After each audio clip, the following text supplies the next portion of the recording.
اچھا اچھا اچھا، تو چینی جو ہے وہ آپ گوداموں میں رکھ لیتے ہیں، دکانوں پہ نہیں رکھنے دیتے، تو جن کو ضرورت ہے وہ کہاں سے لائیں گے؟ ابے نالائق، اس لیے رکھ لیتے ہیں گوداموں میں تاکہ بازار میں قلت پیدا ہو۔ اچھا، جھوٹ موٹ کی قلت پیدا ہوتی؟ ابے دیکھ نا یار، ایک چیز بازار سے اٹھ جائے گی، جیسے دال اٹھ گئی تھی، اچھا، تو دال کس نے اٹھائی تھی؟ اچھا، دال بھی انہوں نے اٹھائی، اب یہ توئے سے اٹھا رہے ہیں؟ ابے وہ دال نہیں کہہ رہا ہوں یار، دالیں جو کھاتے ہو تم۔ اچھا، وہ دالیں؟ تو وہ دالیں اٹھا لی تو کیا ہوا؟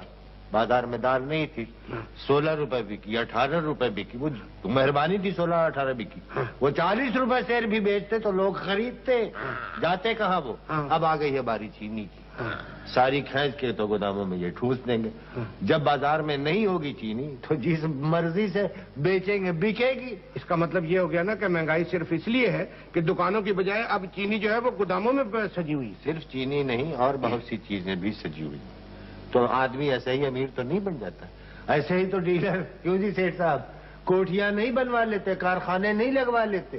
اللہ نے کوئی عقل دی ہے۔ بس میں تو یہ کہتا ہوں کہ اللہ ان کو تھوڑی سی ملک سے محبت بھی دے دیتا نا تو یہ جہنم میں جانے سے بچ جاتے ہیں۔ یہ جو بیٹھے ہوئے ہیں اینکیں لگا کے، کیا یہ کیسی باتیں کر رہے ہیں؟